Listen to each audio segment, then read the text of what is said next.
It's the Gauntlet. Let's go. If you smell what the Gauntlet is cooking.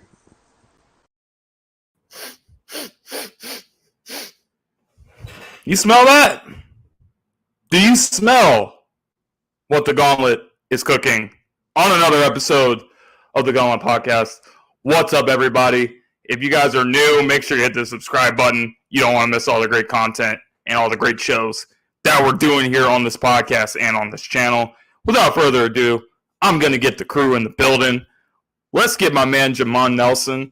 What's going up, Jay? How you doing tonight, my brother?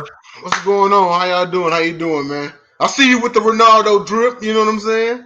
Yeah, it's tough. It's real tough. The 2018 Champions League kit. Yes, but what's up to my man JJ, other co-host of the show? What's going on, my man? Nothing much. How you guys doing? We're doing fantastic, and we're ready to have another great episode. Much because of the special guest I'm ready to introduce for the first time to make his debut on the Gauntlet Podcast. You guys have seen him probably all over the Sideline Sports Network, whether it's Sports Arena or Sideline Sports or Carousels or any shows. My man John Shear joins the panel. What's going on, John? Oh, thank you for having me. I appreciate you guys inviting me onto your turf. You finally crawled out of the man. Welcome to the turf. Welcome to the Gauntlet. I hope you're ready to step into it. I'm always ready. Let's go. You finally crawled out of the temple and into the Gauntlet. Yeah, you're officially stepping into the Gauntlet, and as we start off every show, we have our Sports Morons of the Week, which is where we take a look at the world of sports and some of the dumbest moments, some of the dumbest quotes, and things that we've heard throughout the week. So, John, I'm going to give it to you first since you're our guest here tonight. Do you have a Sports Moron of the Week? I mean, I could take the low-hanging fruit because I live near the Washington Commanders, but I'm not gonna take that. I'm actually gonna go after the PGA Tour. I mean, what they're doing to these golfers and pushing them away, pushing guys like Dustin Johnson and all these other guys straight over to the LIV, and then making it worse with some of the things that they've said recently. I mean, PGA Tour was barely hanging on by a thread because nobody really cared about it as is. Now LIV just has everything over them. The only thing they couldn't take is Tiger Woods, but that's because Tiger Woods is Tiger Woods. I mean, he wasn't gonna, defect from the PGA Tour. But other than that, I mean, this is just gonna keep happening. So my Sports Moron of the Week, it's got to be the PGA Tour.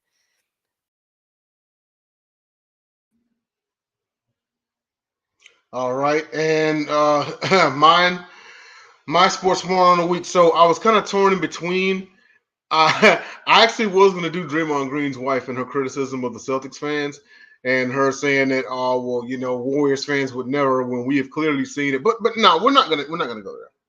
No, my Sports Moron of the Week goes out to the Texans organization. Yes, it is my team, but let me explain as to why they are my Sports Morons of the Week. So the recent report has shown that apparently somebody on the Houston Texas front office or whoever it was actually supplied Deshaun Watson with non-disclosure agreement whenever he would have these meetings with these masseuses. Non-disclosure agreements or NDAs. Basically, they sign them, which basically says, hey, whatever happens, you can't hit me for it, blase, okay, whatever.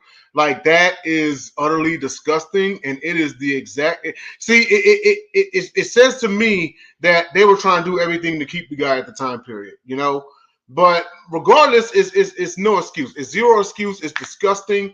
And all I got to say is for 2 years, I have had an outcry would be an understatement to cleaning out that front office.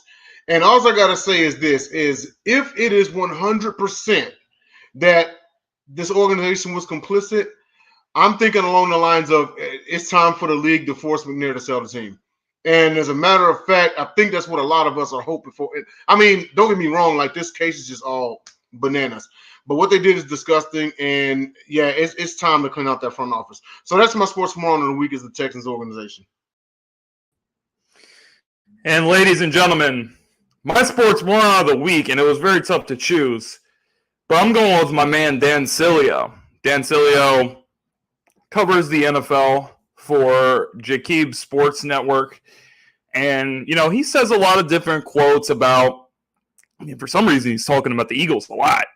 He played for the Tampa Bay Buccaneers back in the day, but he's talking about OTAs, organized team activities, with the Eagles, and he's putting quotes out there, and he's trying to piss everyone off. He's trying to piss all the Eagles nation off by his comments. So what he was bringing up was A.J. Brown and Jalen Hurts do not have chemistry, apparently. And his basis for this is some things that were happening not in training camp, not in full pads, not like a legitimate real practice, but a 7-on-7 scrimmage. And you're telling me that that's a reason to be concerned about chemistry at OTAs? In the words of, shout out to my boy Allen Iverson, Philly legend, Sixers legend. As the great Allen Iverson said, we ain't talking about the game. We're talking about practice. We're talking about OTAs. Not the game that I live for. Not the game that I would die for. We're talking about OTAs. And you're going to say this is a reason to be concerned about chemistry. It will work itself out once we get into training camp and preseason. And as the season goes on, I think the offense of the Eagles is going to be very, very good and very much of the offense that you got to watch out for as far as trying to put points up on the board. But Dan Cilio, with his clickbait stuff, is who I have for my sports moron of the week. Well, where's my camera time for a second? I thought you said you didn't have a sports moron, JJ. Do you have one? I said I wasn't really thinking of one at the time, but it's cool. We can continue next week. Okay. I'm just saying. It's not for real. If you have one, go ahead. I ain't gonna stop you. The moment's gone. It's all good. Okay then, man. He wanted the camera so long. That's what he really wanted. So we got some people in the comment section. So let's say what's up real quick. Let's say what's up to Grizz. Thanks for tuning in, my man. And what's going on with Reaper? Reaper's a longtime subscriber of the channel as well. So thank you guys for tuning in. So our player of the week this week, guys, where we kind of take a dive into different players throughout the NFL and we look at their careers. So this week we have a really interesting player, a really great player, Walter Payton. In 12 NFL seasons, he rushed for 16,726 yards. He had 125 total touchdowns, 6-time first-team All-Pro, and he was also a Super Bowl champion with the Chicago Bears in that year that they beat the New England Patriots. Second all-time on the leading rushers list, and something very interesting that I learned about the nickname, Sweetness. So a lot of people said he got his nickname because he was a very charismatic, very nice guy, but it actually stemmed from something that happened until in the All-Star game, the college All-Star game or the high school All-Star game, where he pretty much juked out a would-be tackler and said, he said to him, "Your sweetness is your weakness." And that's when he started calling him Sweetness for the rest of his career. And I guess it was fitting because he was a sweet player. He's a great player to watch and one of the greatest running backs of all time. You talk about a guy, Walter Payton, and mind you, this man was only 5'10", 200 pounds. And the thing that stood out to me also with Walter Payton was his usage rate. Because for a guy at 5'10", 200, 4 times he led the NFL in rushing attempts. 4 times. Usually, especially in that era, reserved for the guys that are 220, 230, 240, he was 200 pounds, We also talking about a guy who had the most consecutive starts by a running back at 170, 178, including the playoffs. So not only was this guy's usage rate high, but he was pretty durable as well. He was a 9-time Pro Bowler. Like I said, 4-time NFL rushing leader. He was the first to rush, pass, and throw. The first to rush, receive, and pass for a touchdown in the same game. The next guy to do it was LaDainian Tomlinson. This guy right here, and I think back to there was an interview a long time ago, and it was the infamous in Super Bowl 20, the refrigerator Perry touchdown, and actually, I think it was Coach Mike Ditka that expressed his regret. He was like, that moment should have been Walter's. He was the seasoned veteran. Walter Payton would go on to retire just 2 years after that Super Bowl win. So yeah, it was a classic moment and everything. But do I think the moment should have went to Walter? Absolutely. This guy, he's on the 100 greatest. He's in the 100 greatest Bears of all time. He's definitely one of my running backs. I have him in my top 10, and just an all-around great guy. Unfortunately, he was taken from us in 1999. His son actually played for the University of Miami. JJ, I think you remember. He was running back for the Hurricanes, and JJ, it's on you, man. Dom's favorite running back, isn't it? It's always good to talk about this guy who I think is better than Barry Sanders, and I have him behind Jim Brown as the top 2 running backs of all time. The man is defined by the hop step over the touchdown, over the pile. That's kind of one of his defining moments when you think about Walter Payton, and he is the man of the year. Very happy, love the player. Would take on any team that I draft in the NBA, NFL all-time list. And you can go back to some of the times I do those drafts. He's always number 1 with Jim Brown. Just a great running back, the staple of the Chicago Bears offense at that time. You don't think of anybody else on that team. You just think about him. Yeah, so I'm looking at some of his stats. He once had a season where he had 132 yards per game. That was in just 14 games. He had over 1,800 yards. Now imagine if he got 16 or 17 games to do something like that. He would have smashed the all-time record in a single season. Like, I'm looking at some of this guy's stats. 5-time All-Pro. There was no fluke about his game. 5 seasons of double-digit touchdowns, 1,400 yards, 1,500 yards, 16, 1,300 yards. Like, every year is basically 1,400 yards, 1,300 yards or more. I mean, this guy was just absolutely fantastic. I think the second best running back of all time, I still think Barry is the best running back I've ever seen. I never got to watch Walter Payton play. I was too young for that.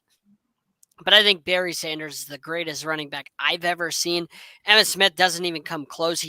I know he has the record, but to me, Emmitt Smith was just a product of a lot of touches, and he was on one of the greatest teams we're ever going to see with, like, the greatest line you're ever going to have.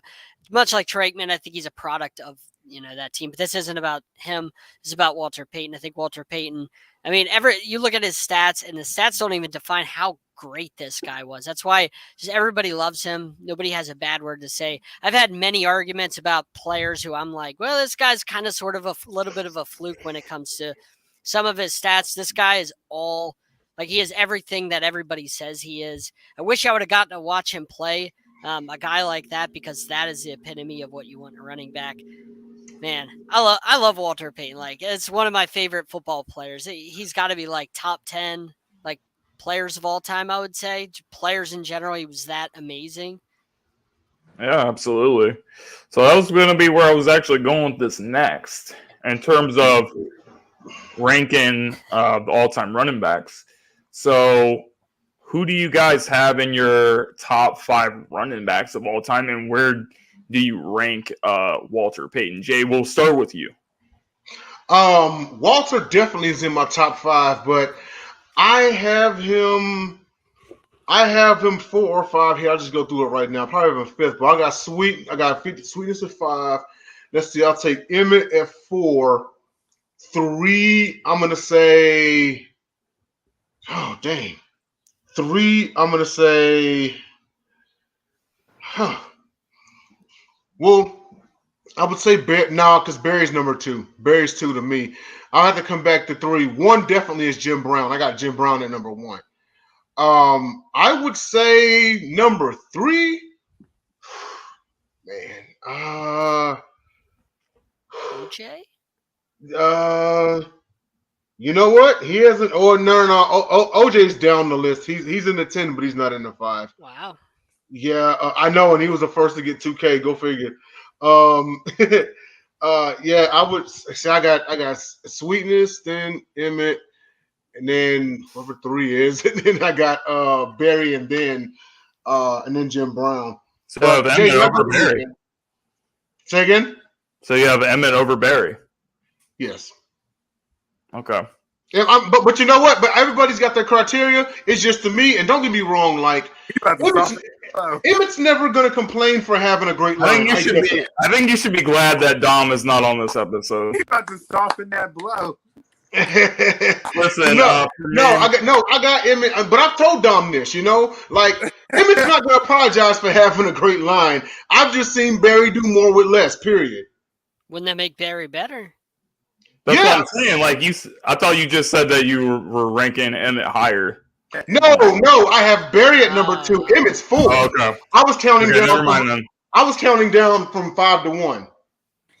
That's my bad. I probably should have done that. Okay, so I'm going with Jim Brown, number 1, just because he played in an era that he played like 12 games until what John's point was earlier.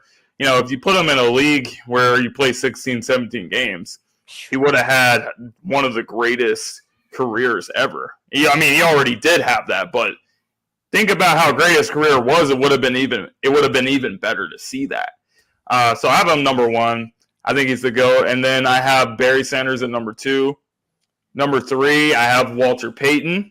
Then I have LaDainian Tomlinson, just in terms of what he brings to the table. I think both ways, as a runner and a receiver out of the backfield, I just think it's amazing. And I also got to put Adrian Peterson in my top 5, just because of what he was able to do with, not a lot of great teams around him with Minnesota. In fact, his 2012 performance, where he was coming off a major ACL injury, he came in and he pretty much dragged the team to the playoffs en route to winning a league MVP. So I got to give him that respect as well. So that pretty much rounds up my top 5. JJ? Okay. I already stated where he is. He's top 2, number 2 behind Jim Brown. Barry's number 3. Emmett's number 4. And LaDainian's number 5. That's just pretty much where I am with that right now. Pretty solid list. Yeah. I would have to go with Barry number 1. Like I said, he's the greatest running back I've ever seen. Just everything he's done, just on a dysfunctional, absolutely terrible team. I got to go Walter Payton number 2. Obviously, Walter Payton speaks for himself. Jim Brown, I have to go number 3. Number 4, I would probably have to say OJ. I mean, what OJ did, now I wasn't alive, obviously, but what OJ did was just, it was ahead of its time. I mean, the 2,000-yard season, just everything that he did was absolutely way ahead of his time. And then, like you guys said, Adrian Peterson, he took a Joe Webb-led team to the playoffs with the season that you were talking about, James. It was amazing. That team to the playoffs, and then he had to. I mean, I remember watching those games, and they were stacking 8, 9 guys in the box, and he was still didn't getting matter. through. And Joe Webb was his quarterback. He had to play a playoff game with Joe Webb throwing the ball. That's one of the worst quarterbacks I've ever seen in my entire life. I think it's the biggest carry that I've seen in NFL history, if I'm being real. Literally. So that rounds out my top 5. It's just everything he did with, like Barry Sanders, with absolutely nothing, and you knew that the box was going to be stacked with at least 8 guys, and they still got through. Yeah. Still were able to get through. Like, I see what you did there. I see what you just did there, Chris. Yeah, he was out there killing the game. On third on my list, I would put LaDainian Tomlinson. 26 touchdowns in one season is nothing to sneeze at. And again, he was the second dude to throw, run, and receive for a touchdown in the same game. I personally believe that Nate Kading robbed him out of what probably would have been his only ring, but that's another story for another day. So I got LT at number 3. I don't know. I think if LT played right now, he could probably get 2,500 scrimmage yards easily in today's NFL. Yeah. So, LaDainian definitely got to be in the top 5 there. But speaking of top 5s, we're going to get into another top 5. We're going to go around the horn here, and we're going to rank the top 5 quarterbacks that we have going into the season. And this is honestly not, we're not a bunch of like geeks like PFF that, make up, stats that don't exist. This is completely just based off your opinion. So, John, since you're our guest, do you want to just start off, and who do you have as your top 5 quarterbacks right now? Yeah, I mean, number 1, I think has to be Tom Brady. With what Tom Brady's been doing, he continues to do. He reloaded with his weapons, which is just scary. He went and got, was it Marcus Cannon? I think it's Marcus Cannon, or one of the great linemen from the Patriots, just basically for a ham sandwich, like basically for free. Patriots are just like, here, let us help you out. Here's a great offensive lineman. Rebuilt the line, rebuilt his receiving core. I mean, I have to go with Tom Brady. Aaron Rodgers, this guy just keeps winning. This guy keeps winning MVPs. I have no idea how he does it at his age. But we will see what Aaron Rodgers. This is heading into this season. This is not what he's going to do for this season, because what he does without Devontae Adams is a different story. But heading into the season, I got to go Rodgers. Then I got to go Mahomes. Again, heading into the season, we don't know what they're going to do during the season, but heading into the season, I got to go with Mahomes. I mean, there's so many great quarterbacks out there. I mean, you got Herbert, you got, I guess, Josh Allen. I mean, you can't forget Josh Allen. So many quarterbacks in the AFC. Josh Allen, and then it's guess we get it. I guess I got to go with Justin Herbert. I mean, you could go Lamar or Justin Herbert or one of those guys. They're really interchangeable. For rounding out the top 5. But I guess Herbert heading into the season because of what he has around him, and they just keep adding pieces for him. But there's so many great quarterbacks in the AFC. Yeah, absolutely. That's why I'm glad my team's in the NFC, so they don't have to play the majority of them. But I'll give my list. So I actually have Aaron Rodgers at number 1, and I actually think that the Aaron Rodgers disrespect has been incredible. Because, people are saying, what's he going to do without Devontae Adams? Well, he's a 4-time league MVP. Yes, he won the last 2 MVPs, and Devontae Adams was on the team, but guess what? He won 2 MVPs without Devontae Adams. So it's like people are not realizing that he was an elite quarterback before he had Devontae Adams on the team, which we all know he was. And then I got to go with Patrick Mahomes as a second one. I think he's the heir apparent for Aaron Rodgers, that guy that's just so talented as a passer. He can make things happen. I think that it is going to be a challenge to see what he does, without a player like Tyreek Hill going deep down the field. But some of these other receivers that they drafted Sky Moore in the draft this year. They still have that other receiver from Georgia that's really fast, Hardman. So you want to know something, and Kelsey's still there. So Mahomes is still going to do his thing. Tom Brady I have third. He's still got a lot of weapons around him, and there's a reason that he didn't stay retired because, let's face it, he's one of the most competitive freaks of all time. His competitiveness and wanting to win is just so high, more than mostly any athletes in sports history. So losing that game to the Rams and the way that he did and was so close at the end, they made a comeback. He wants to come out and, try to get another ring before he retires. So I'm looking at Tom Brady at number 3, and then I got to go with Josh Allen. His performance against the Chiefs in the playoffs was amazing. He's pretty much probably a coin toss away from possibly going to the Super Bowl because, let's face it, Buffalo would have had as much of a chance to beat the Bengals as much as the Chiefs did. And speaking of the Bengals, I got to go with Burrow as well. Mm-hmm. I just think what Burrow has done, I have Burrow a little bit over Herbert in that regard, just because of what I've been able to see him do in the biggest games.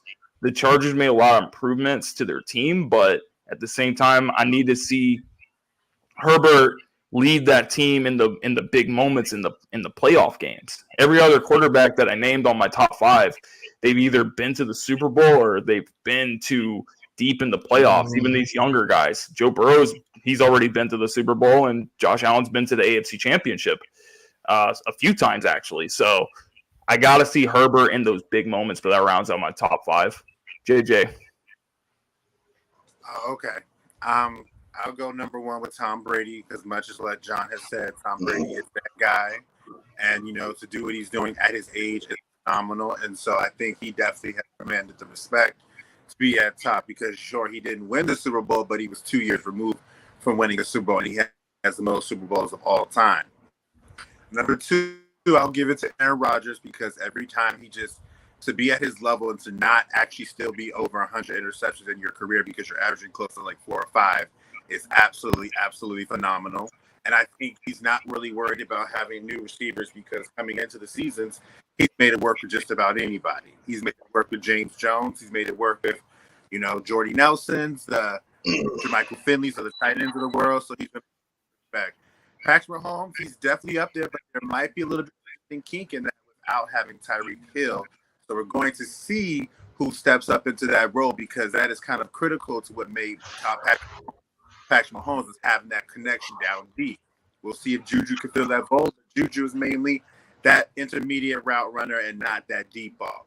Number 4, and I'm surprised that nobody even brought him up. If we're talking about coming into this season, I'm bringing in the guy that just won a Super Bowl with the same team that he essentially had from last year, with more of an influence on this offense, because he has another year under his belt. And Matthew Stafford was an MVP candidate for majority of the year. So I will give him his credit at number 4, because I think now he believes that they can do it again. And they are a favorite in the NFC. I'm actually kind of surprised people didn't even, mention him. And number 5, I will go with Josh Allen. I think Josh Allen is showing that he has no fear, and I don't put in. It's not as if you can see it and say he's a quarterback that lost the AFC divisional round. He lost because of the defense being able to do its job against Patrick Mahomes. But every single time he matched Patrick Mahomes step for step. So I think he has really proven to be a guy that's going to be around for many years to come.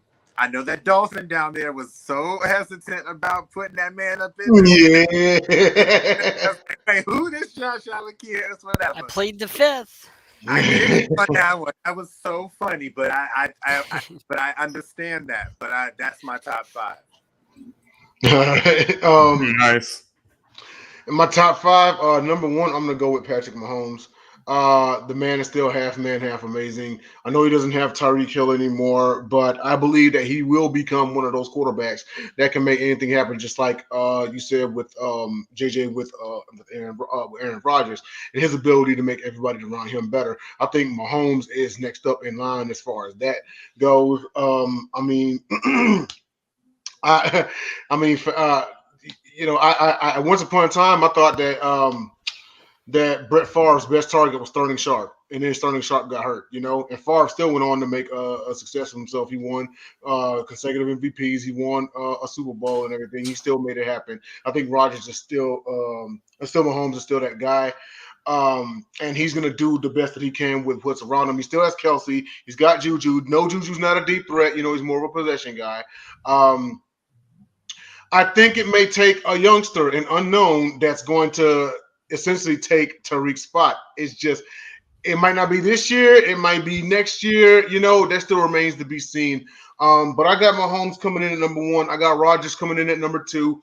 He's the drama queen, and he essentially pinned that front office to the corner, but he got his deal. Yeah, Devontae had to take off, but just like I mentioned with Mahomes, he has the ability to make everybody around him better.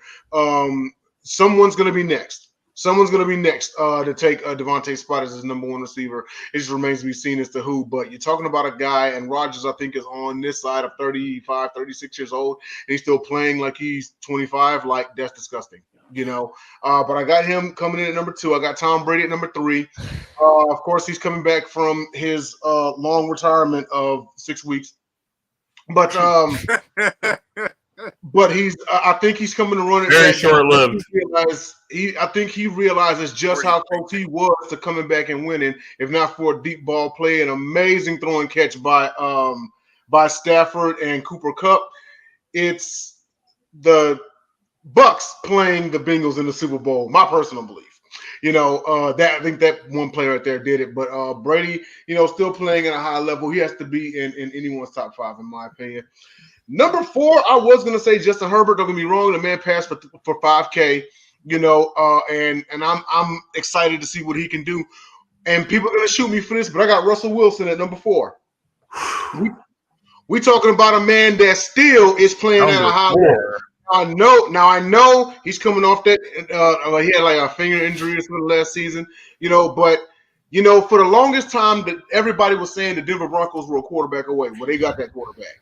And I feel that with the weapons around him, that Russell Wilson still is that guy, and that he's going to get it done. So I'm going to go bold, and I'm going to say Russell Wilson at number 4. Number 5, I'm going to say Joe Burrow. It's something about moments that motivate you, and Joe Burrow was literally one play away from winning the Super Bowl. I've said all this time that the Rams won in spite of Jalen Ramsey. If his line holds up for 1 or 2 seconds more, Burrow finds Chase deep, and the Bengals win it. I think he knows how close he was. He's going to come in motivated. He came in motivated last season, coming off of the ACL tear, and he's going to come in this season. Yeah, and he's going to come in this season. See, and y'all know how he rocks. Y'all know how he gets down. He loves proving people wrong. He did it at LSU. He did it coming back from this injury, and he's about to do it again. So I got Burrow coming in at number 5. And I know that there were some people saying the Bengals will win only 6 games. I'm going to say that they win 10. I have a question. Because of that guy. I have 2 questions. First of all, who the hell is saying the Broncos are a quarterback away? When you look at that roster, that's just me. And you're putting Patrick Mahomes at number 1 when you're telling me that his breakout guy might be a year away, might not even happen this year. And you're telling me that Juju is his number 1, and you're telling me that this guy still have Kelce, number 1 quarterback without Tyreek Hill. Congratulations, you could double Travis Kelce. Who else are you throwing to? Bracket him. You know what I mean? The guy's going to be 33 in October. Like, bracket Mahomes is an elite quarterback. You talk like all he had. Hold on. So all he had was Tyreek Hill. That's it. That's what you're saying. That's an all-pro, all-world level speed. Yeah, that's hard to. But are you saying that's all he had? A lot of guys that have elite speed, though. I think that's not elite. That's all-world. Think about speed. John's premises kind of tie into what's something that what's it called? James said on the other day about the QB whisper that Andy Reid is. A big part of that offense was the downfield threat of Tyreek Hill. Remember, they used to move him around all the time to see what our defense was going to be using in their coverage. So now with him gone, it's going to be up to seeing how they're going to get that type of production from somebody that has not been known. Mecole Hardman is there. He's a little bit good, but he's not 100% reliable. But that big play ability, that Mahomes and Tyreek Hill connection was a big reason why we got the Mahomes infatuation, because it was deep bomb after deep bomb, and it opened up the offense. We remember the game against the Bucks where he and Tyreek Hill in the first half had like 7 catches for like 235 some yards, yeah. So it's going to be interesting to see who is going to even come close to that, or do they use a variety of situations where maybe he comes a little bit more dink and dunk methodical, using Clyde Edwards-Helaire out the backfield. But it's going to be interesting to see how they're going to replicate what he did, because Tyreek meant a lot to that offense. You can't give him credit during the season saying Mahomes, he's the best weapon, and then when he's gone, you're thinking that's just going to automatically come back the same way. I kind of agree with John on that one. I'm very interested to see how that's going to move forward. Right, and I totally get that. He is losing a big piece, but we're also talking about a quarterback who was going into his 5th or 6th season, and his basement was the AFC Championship game. But you remember in the AFC Championship divisional, I think championship game against the Bengals, there were questions about the play calling in the end, and Patrick Mahomes' play that possibly led to them losing and not getting that touchdown that final drive. And the big was neutralizing Tyreek Hill. And so it's like we're going to see how that's going to move moving forward. And he has all the ability. He has all the talent. I do believe in him, but I also understand why John is sitting there thinking like, let me see. Because finally, you're going to be without one of the premier weapons in the league now. And you have Travis Kelce at tight end, but he's right. You can take him out of a game in certain situations. Travis Kelce's always been able to be the one that will make that big play in spite of, because you have to worry about Tyreek Hill on the outside. So we'll see. We'll see. Right, but you're still talking about a top 5 quarterback. You're still talking about a top 5 tight end. So this right here to me, because I'm not going to sit here and say like, oh, well, just because he has Tyreek Hill, Mahomes is going to drop out of the top 10. Ain't nobody saying that. I'm just saying, like, you had him you at what I'm number saying? 1. Like, go ahead. I'm sorry. I'm just saying no. Keep going, John. You had him at number 1, and part of your reasoning was he might have a breakout guy next year, which has no relevance. You know what I mean? It has no factor heading into the season. But most of what I was saying was what he still has right now. What does he have besides Travis Kelce? What does he have? That's my question. He's an elite quarterback. That's what he has. You're not talking about Alex Smith. You're talking about Patrick Mahomes. So, I mean, yes, he needs to take the next step as being more methodical as a quarterback instead of being like a big play quarterback. So it's probably going to be a different Patrick Mahomes that you're seeing. But at the end of the day, it's still going to be effective, and the Chiefs are still going to be winning. So that's all that matters. I think that's where John is leading into with something that Jay had said about Aaron Rodgers. We've seen Aaron Rodgers make the best out of everybody. This is the real first chance we're going to see if Mahomes can make somebody else, because Tyreek Hill was kind of already making a name for himself when Patrick got in there, and Travis Kelce was already established. Now that he's gone, you really don't have – you got Juju, and we'll see if Juju is going to fill that void and be able to dominate, because you don't have to get the big bomb to spill a deep, be the deep threat, be able to still be an effective quarterback. Working 10, 20 yards, working that going is making sure your offense can continually move. It's making sure your offense you to score at a rapid rate, as opposed to getting there and then getting shut out in the red zone, which is a lot of problems for a lot of quarterbacks, because the field shrinks up and you have to be really methodical in how you hit your targets. How you hit them, exactly. And you know what? You're absolutely correct. It's like he's losing one of his big weapons. He still has who he has around him and whatnot. And you mentioned Aaron Rodgers and his ability to do it. I believe, and I believe James is on the same page, I believe Pat Mahomes can do it, and there's nothing wrong with that. He's Pat Mahomes. I agree. We're just going to find out. I mean, I believe he can still do it. I just don't believe he's better than Aaron Rodgers. I mean, because we've seen Aaron Rodgers do it without that, and we don't know if Mahomes can yet. So that's the biggest argument I have. I honestly think if they really want to, I don't know if he's going to do it. I think it relies on Andy Reid to start to run the football, because you can open up and the big reason is now if you run that football, you get more wide open big guys down the field, which is what you want to do with Patrick Mahomes. But Andy Reid doesn't really embrace running the football, and you have a great line and a great potential running back who can run the football. So it's going to see if Andy Reid is going to adjust and finally realize, run the football, run it. Like that what stopped you in the AFC Championship game last year against the Bengals. And how did the Bengals keep getting there? Because who gave the kill shot at the end? Joe Mixon running the football. Andy Reid's got to do that if he wants Patrick Mahomes to continue to replicate. Because I think if you the two biggest things that travels are great defense and a great running game. Yeah, right. Playoffs, like you can't really depend on throwing for like 500 yards like every game in the playoffs. It's just not going to happen. So, but if you have a good running game, you can control the clock, and if you have a great defense, you're going to be able to stop teams. So those are two things that travel the most. And I do we get a number. Oh, go ahead, DJ. Remember, they were talking during the season that all you have to do is bracket the Chiefs when they went 3-4, and it was kind of causing them a lot of problems. They figured it out, but defenses are smart. And it's like, eventually, are you going to figure it out? And then you have to adjust. We'll see if he can do it. Yeah, and what I'm going to say next, John, I know you can attest to, it's the number one reason why Marino never won a Super Bowl. Don Shula said in an interview years and years ago, we depended too much on his arm. He only had 1,000-yard back, Kareem Abdul-Jabbar, in 1996, in 16 seasons. So, yes, you have to run the football. And we're going to see if, like JJ said, Andy Reid can adjust and run the ball more, or if he's going to be too dependent on Mahomes' arm. Yeah, you gotta. He probably will be, but it is what it is, guys. Pretty good quarterback rankings. Next week we will probably go like 6 through 10 and try to like rank all the starting quarterbacks for the season. and Sounds see good. how our lists look at the end of the year. But in some other news that we have to share with you guys, big contract extension for Aaron Donald this week as he became the highest paid non-quarterback in NFL history. Aaron Donald, 7 straight years as a first-team All-Pro. And 5 straight years he has double-digit sacks. He's pretty much the most unstoppable force in the NFL. Even if people are double and triple teaming him, he's still finding ways to get sacks and be a dominant player and have a major impact on the game. So as far as paying him the money, I think that, it's pretty much common sense to do so.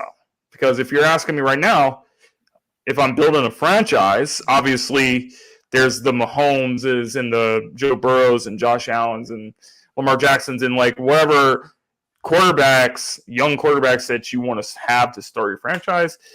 I get it. It's a quarterback-driven league. But if you're telling me to take a different player that's not a quarterback, there's no question about it. I'm going with Aaron Donald to build my franchise around because what he brings to the table is unstoppable, and his accomplishments stand for himself. I mean, he could retire right now and be a first-ballot Hall of Famer. There's no question about it.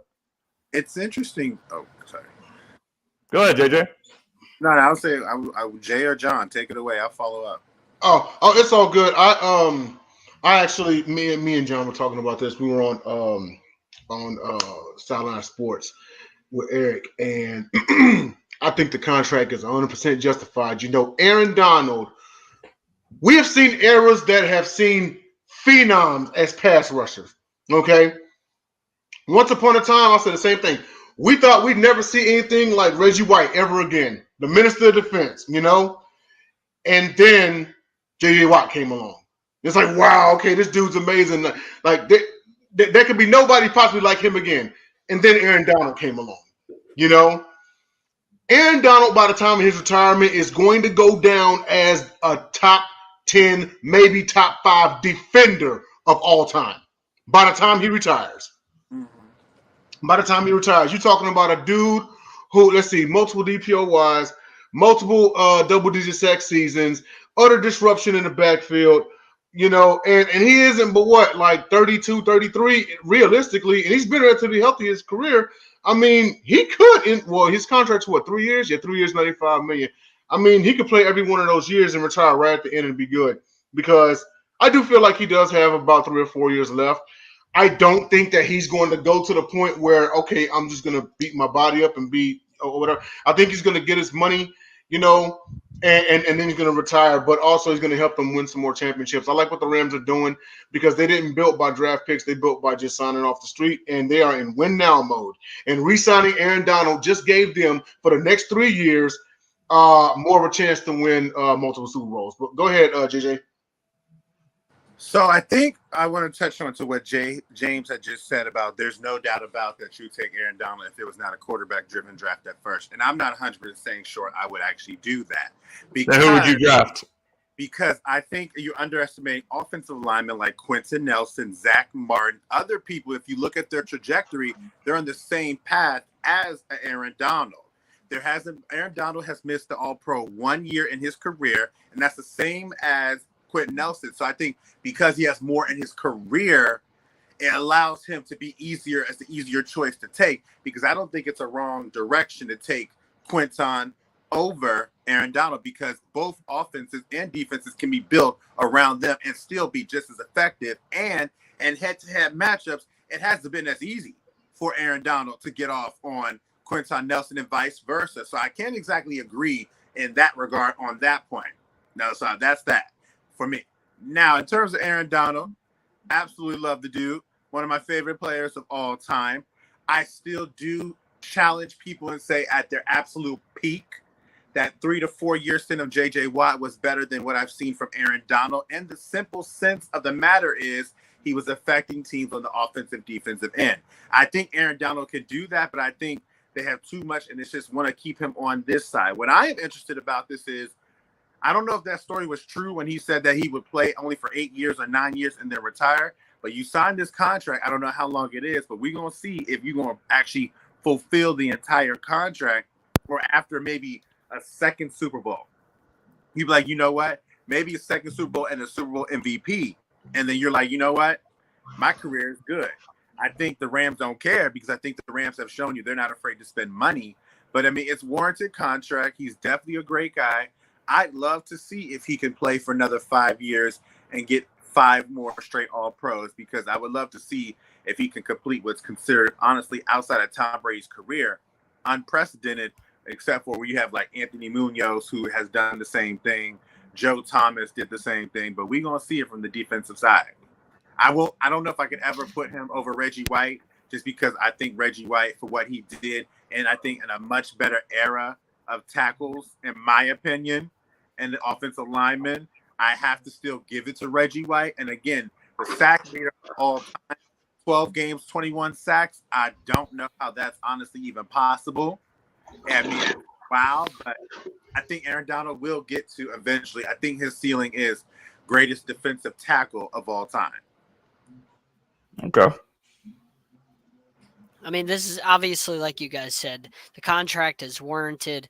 To me, he's not the greatest defensive player of all time. I wouldn't even put him top 5. I wouldn't even put him top 10. I feel like there's so many great players that came and gone, like the Deion Sanders and guys like that. That I love Aaron Donald, but guys like that to me made way more of an impact defensively than Aaron Donald did. That's just my opinion. I also think that Aaron Donald shouldn't have won his latest Defensive Player of the Year. I thought that should have went to T.J. Watt in their respective year in 2020. T.J. Watt had better stats all the way across the board. And Aaron Donald, somehow Aaron Donald still won Defensive Player of the Year. It's a different story, but take nothing away from Aaron Donald. He's a fantastic player, one of the best, if not the best defender in the league. And the Rams had to do this, but I'm of the mindset that once you start talking about retirement and his plan, he said, coming into the league was 8 years, and that's about how long he wants to play. To me, once you start talking about retirement, you're already halfway out the door. And I think he'll be going sooner rather than later. We're going to see probably, in my opinion, about 2 more years of this.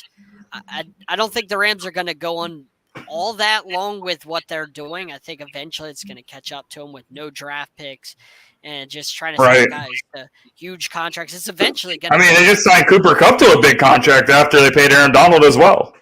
So it's like, I wonder where they get their money from. Bobby Wagner, Allen Robinson, all these guys. Matt Stafford got his big deal. Like, if you look at some of the cap hits, I believe it's this year's $24 million for Aaron Donald cap hit. Next year's $38 million. The year after is $31 million. So after this year, the Rams are going to take a $38 million cap hit from a defensive lineman. So even if it's Aaron Donald, that's a lot to take on a cap hit from a defensive lineman. So, and Matt Stafford's cap hit, I believe, is only $13 million this year. But whenever you start looking at some of the cap hits that these guys have, because of the way they make their contracts, Matt Stafford's cap hit's going to be about $49 million, I believe, next year. So some of these cap hits are going to start catching up to the Rams. This is what the Rams are doing right now. They're going on the game. They're saying salary cap off. And that's how they're continuing. I don't know. I don't have an explanation for how they're able to continue to pay these guys. But for our outside of sports topic, I have an interesting one for you. So I've been thinking about this throughout the week about social media. Because at some point in the future, I do not think social media is going to be free anymore. I think stuff like YouTube, Instagram, Twitter, Facebook, whatever, at some point, people are going to try to have a different subscription. They're already kind of doing it, but it's more optional because you have, on Twitter, for example, you have, super followers and stuff, to pay to see tweets. With all due respect, I'm never going to do that. I'm never going to pay somebody to see tweets. That's just not my thing. But I just feel where the world is going, that you have all these different streaming things and all these different subscriptions and these apps that you can download. And these companies are making money off of it. So at some point, I just feel like people like Mark Zuckerberg and all the social media moguls, they're going to try to make even more money, just based on pure volume. Being a business person, that's what it's about. That's literally the point. So I actually see social media not being free down the line in the future. You know, they say the bottom line of a business is to make money. Period, bar none. But I'm curious to know if they go this route, what the end game would be aside from making money. If there's some kind of agenda attached to it, some kind of schedule, I don't know. I personally think that if they do go that route, you're just going to start seeing more and more and more platforms pop up that are like free. And this is going to be like a social media war. I know it's a social media war now. Hashtag only tweets. But you'll see, But you'll see. I think you're going to see an outright social media apocalypse of some sort, or civil war or whatever. If they get on board, Mark Zuckerberg and everybody, and they want to start charging people in full and whatnot. I don't know if they kind of feel like, well, we're going to gear this toward like the elite, and the way they can afford it, and just the common man won't be able to, afford it and such. And that's why I think you're going to just start seeing, because let's face it, anybody can make an app now, Like when I was going to college, we had a section called COBA, College of Business Administration for Business, and Cass was in there making apps. You make an app on anything, so all you got to do is just take a youngster fresh out of college or still in college that's doing the same thing, make an app, and boom, you got a new social media site that's free or very, very low cost. And, there you go. But it's like the Rick and Morty website. Would you like to make an app? Yeah. Yeah. I'm gonna be very honest with you. If social media starts to be charged, you won't see me on social media, and it's not because I wouldn't be willing to to pay for it. I just don't see the reason why I should have to pay for certain things like Facebook, Instagram, and I think YouTube. Because at the end of the day, I think that's the reason why you have channels and people to subscribe to those things, or you have Facebook has that little section where you can go to people's offer up and things of that nature, but I'm not paying for no social media like that. And I saw the whole comment about the Twitter being like OnlyFans, but newsflash, it's been like that. Mm-hmm. Like, what is she talking about at the end of the day? But no, I'm just saying it's all good though. But it's all a money play. I want to strip the person dry. The dollar bill is going to have that little slither there because you ripped everything apart to get to some type of bill. Everybody wants a piece of the puzzle, and it's like Jay said, if you make social media. It's like the ride shares of the cars. When Uber and Lyft came out, they was doing this thing. They were killing it. They were rocking it over. Then they started making things and charging and making it higher and higher. So then what happens? This app called Via, or this other app called Fair One, where you can rent cars and stuff. And it's when you make something like no longer free, somebody gonna come out and say, "What's great? It's free." Like, that's really what it is. Mm-hmm. And that's how all of them became that way. MySpace. Facebook, all of them went through the same route.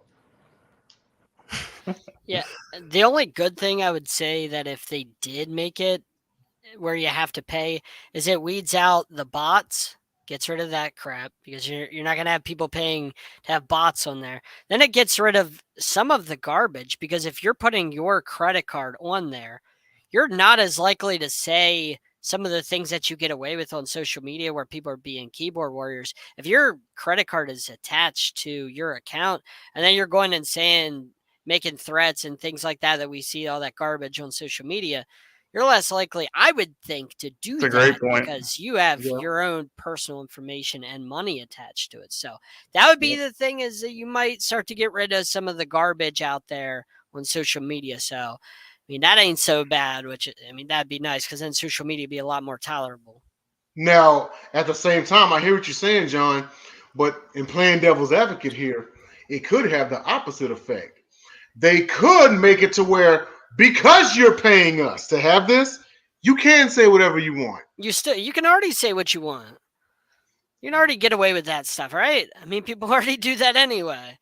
People hide behind keyboards anyway. Yeah, but man, okay, if you had to pay for Twitter, then there would be no more keyboard warriors? You really believe that? I would think there'd be a lot less. There's always going to be those people, but I think there'd be a lot less. There's going to be that little kid that's going to use his mother's credit card to get on Twitter and then act like bad A. That's what I think it would be a complete disaster. It would be like freaking kids. Go on YouTube and look up videos of kids stealing their mother's credit card and buying like $5,000 worth of like Fortnite.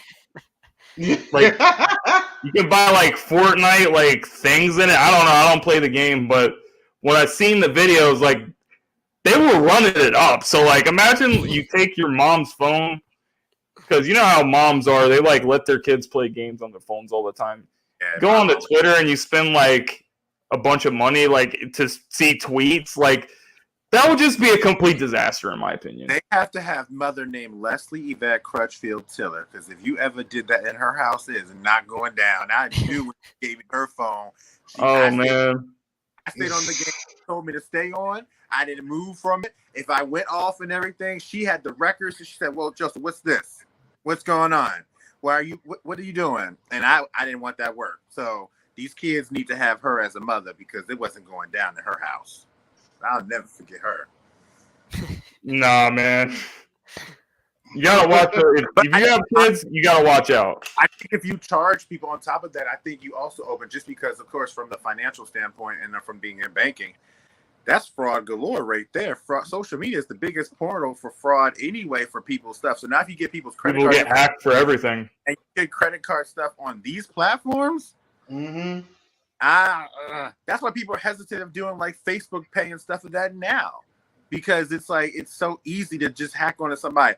I don't know about y'all, but I've been hacked before a couple times, and it's like not fun. And so if that could happen to a lot of people with their credit card information, I ain't trying to just imagine, man. It's dangerous to think about, but all y'all gonna do is come to the bank and complain to us, and I ain't having it. Okay, it just seems like the world is going to that point, though. Like everything's about money. It's always about the money. It's always about something. It's always about money. Everything is about money. It's unfortunately what it is. We have changed the world and making everything is based off the value of something that is really a piece of paper. I feel you. Determines the value of yourself, like the human net worth. That is crazy. Nah, but for real, JJ, I'm with you with that. If they start charging, y'all gonna have to call me, man. Y'all gonna have to FaceTime me. Y'all gonna have to do something, because I ain't gonna be on here. I'm gonna have to write y'all a letter. Y'all may have to actually open up the envelope and we can get it wrong. Getting text chats going. Yeah. But only apps I would have is the. Y'all gonna have to hop on PlayStation party chat. No. Everybody get a system, but I FaceTime, video, text, call. Go back to the pager days. So it's not. I can't do that. Like I don't. It's not. I can't. I don't want to. For real though, but that pretty much wraps up another great show, guys. I want to give John thanks for coming on to the show for us as well for the first time. So, we're putting Sideline Sports on notice, and I'm going to call out somebody. I'm going to call out Jake Malik, because he is now the only person that's not appeared on the Gauntlet. JB, John, and Erica has all three been on here. So, Jake, since you want to be talking about my Eagles and being disrespectful, why don't you bring you and your Giants, why don't you bring it on here and step into the Gauntlet? I'm not sure if you have enough courage to do it, but I'll be waiting for you. I appreciate John. So, John, anything you're working on, anything that you're covering, please let the people know about that right now as we come to the end of the show. Yeah, I just want to point out all the great things that we have on our Sideline Sports YouTube page. Not just the Sideline Sports show on Tuesday nights at 8:30, but we got the Sports Arena Monday and Wednesday nights. We've got shows every single day. Good idea, including you guys' shows Saturday nights, obviously. We have shows every night of the week. Make sure you check out our YouTube page, Sideline Sports, and subscribe and check out all the shows. We have so many great people. Like I can't name them all, but we have so many great people. Absolutely, guys. Appreciate you guys. Love you guys. And we will see you on the next episode of the Gauntlet Podcast. Junior. Make sure that you JJ, why you gotta be so stupid? Make sure you guys tune in to the next episode next Saturday at 7 p.m. Eastern. Love you guys. Appreciate you guys. See you next time.